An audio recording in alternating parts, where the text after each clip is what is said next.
All right, let's dive right in. Today, we are going deep on one of the most pivotal moments in all of spiritual history, that famous call to Abraham. Now, it's a story we all think we know, right? But what the Zohar reveals is this hidden, secret layer, a profound truth about what it really means to change, what drives us, and how we find our true purpose. So the command itself is just iconic. Lech Lecha. And it's usually translated as go forth, but the Hebrew is so much more personal, so much more intimate. It literally means go to yourself or go for yourself. This isn't just about packing up and moving. It's a call to start this deep inward journey. The destination is baked right into the command, you. And right here, we hit the central mystery of the whole story. Because if you read the text closely, Abraham's father, Terah, he also starts a journey. He packs up and leaves heading for the exact same place. The whole family was on the move. So if they're both making the same physical trip, why is the divine mission, the promise, this whole epic covenant, addressed only to Abraham? Why Lech Lecha, singular, and not Lechu Lechem, go all of you? The answer to that question, well, it uncovers this cosmic difference between two actions that look exactly the same on the surface. To figure this out, the Zohar basically tells us to stop thinking about this like a history lesson and start seeing it as a spiritual tableau. It's a moment frozen in time, where two souls are standing at the very same crossroads, but they are living in completely different realities. I want you to picture this in your mind like you're watching it in 4K. Abraham isn't frantic, he's not stressed. He is standing in this state of profound inner stillness. The Zohar says he's literally suffused with a divine light, this radiant clarity. He's not just waiting around, he's like a perfectly tuned antenna, totally aligned, just ready to receive a signal. His decision to leave isn't a reaction, it's a response. Now, pan the camera over to his father, Terah. The energy is a complete 180. He's also getting ready to leave, but the Zohar paints him as moving mitoch pahad, from a place of deep, gut-wrenching fear. Remember, after Abraham's miraculous escape from Nimrod's furnace, the local population turned on Terah, the guy who made the idols. So he's running from a threat. He is all agitated motion, cast in these long-moving shadows. He is not being called to a future, he is desperately trying to escape his past. And this right here, this is the core insight of the Zohar on this whole chapter. Two people can be walking the exact same physical path, but be on fundamentally different spiritual journeys. It's not just about what you're doing, it's about the inner reality you're doing it from. So let's just put their motivations side by side. On one hand, you have Abraham. He's responding to a divine call, an internal pull towards his destiny, towards becoming. His journey is totally proactive. Then you have Terah. He is escaping a threat. His son just smashed his inventory and embarrassed him in front of the king. He's in danger. His journey is reactive, a flight for his life. Same road, same destination, completely different universes of intention. And what's amazing is that the Torah itself encodes this difference right into the verbs it uses. For Abraham's journey, the word is vayelech, and he went. In Hebrew, this verb implies a continuous process, a walking, a deliberate journey. It's not just describing the act of leaving, it's describing the whole unfolding process of becoming. It's a journey towards something. But for Terah, the text uses a different verb, vayetzi, and he went out. This suggests a single external action, an exit, an escape. It's a journey from something. See the difference? He left, but he wasn't journeying in that deep internal way. One is a soul in motion, the other is just a body in transit. The Zohar then brings in this really powerful verse from Job to just crystallize the whole idea. It identifies Abraham as Oram, which means their light.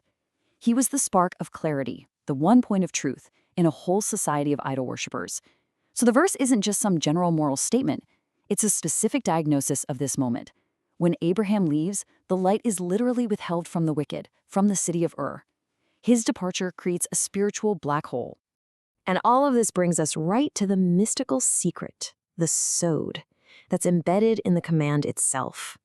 The reason the call was for Abraham and Abraham alone is because only he was actually capable of hearing it. Like we said at the top, Lech Lecha means go to yourself. The command was an invitation to this profound journey of self-actualization. It was never just about finding a new piece of real estate. It was about discovering his own spiritual DNA, his true self. God was basically saying, Abram, you are ready. You are ready to become who you truly are. Let's begin. So the crucial point here is this universal principle. Abraham's journey represents authentic transformation. It's a soul awakening, driven by an internal call to a higher state of being. Terah's journey is just a reactive escape. It's a body in motion, driven by external fear. One man is becoming, the other is simply running. And God only speaks to the one who is ready to become. Let's put this in modern terms, it might make it click. Think of it this way. Abraham is a verified user on a secure network. His soul has gone through a kind of spiritual multi-factor authentication. He's trusted, so he can receive a direct root-level command from the system admin. Terah, well, he's an unverified process. He's on the same network, but he can't receive that root command. He's just operating based on the low-level error messages and threat alerts. Danger, flee. Now, the Zohar doesn't just stop with psychology. It goes deeper.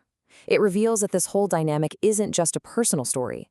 It's a reflection of a deep cosmic structure, the blueprint of reality itself, mapped out by the 10 Sephirots, the divine emanations.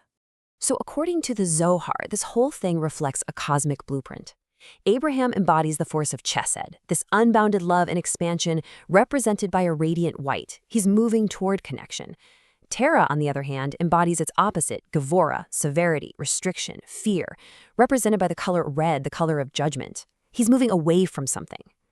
For the divine call to actually be received, these two opposing forces needed to be perfectly balanced within a soul, and only Abraham's was a perfected vessel ready for that transmission. Looking at the numbers really simplifies this cosmic event. You've got one chosen receiver, Abraham. You have two primary motivations, two types of awakening, the proactive path of love versus the reactive path of fear. And underneath it all, the Zohar teaches that all 10 Sephirot, the entire cosmic system, had to be in perfect alignment, a state that only Abraham's consciousness could mirror. It's really incredible. Okay, so this isn't just some ancient mystical lesson. This whole framework is an incredibly powerful diagnostic tool for our own lives. The Zohar is giving us a blueprint to understand our own journeys. So what does this actually look like today?